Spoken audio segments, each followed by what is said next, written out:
ครับไต่นัดไต่มัดมือซุ้มชายเล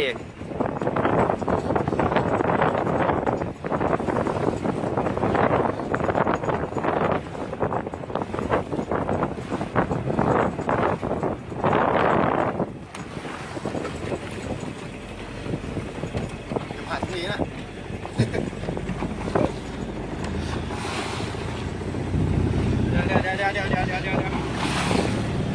thấy chưa hắn cái dụng này đó hai luôn không phải còn hai video đâu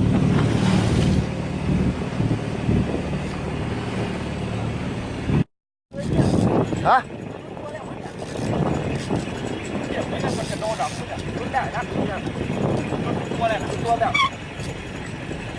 sóngตัวเลยจริงเหรอตัวแล้วมีรุ่นแล้วทำไมถึงออกมาเลยอ่ะกระโดดแต่มันน้ำมันเดือดเกี่ยกระโดดคุยไปเลยอ่ะสายขับไปอยู่สายขับไปมาสายขับไปเนี่ยเห็นตัวเลยเฮ้ยทำไงวะพูดมานี่ไหนอ่ะไม่ไหนอ่ะไม้กุ้งไม้ไก่หมดอ่ะ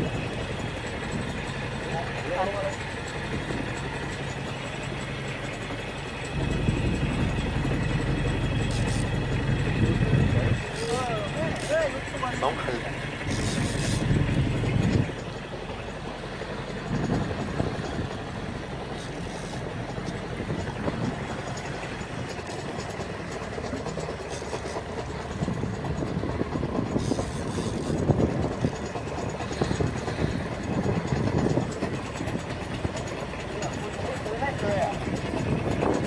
ี่ยเคยเจอแล้วเนี่ยโดนถึงน้ำกุ้งเคยโดนถึงน้ำแวะ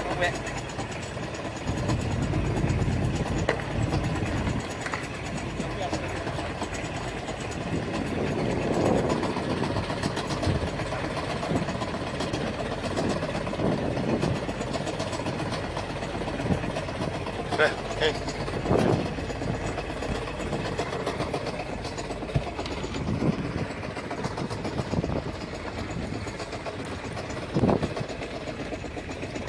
ไปแยก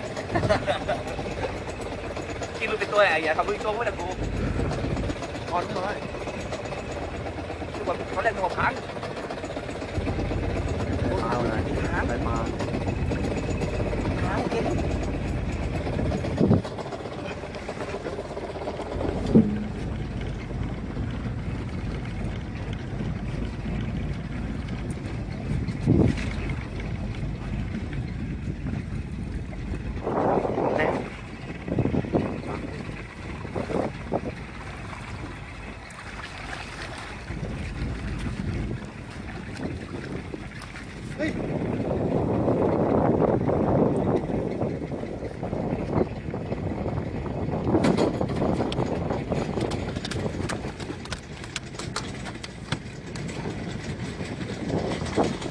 ปล่อยต่อครับเดี๋ยวรุ่นซีเรียสแม่งจมลุ้นแล้วมั้งนะเพราะแค่นั้นเอง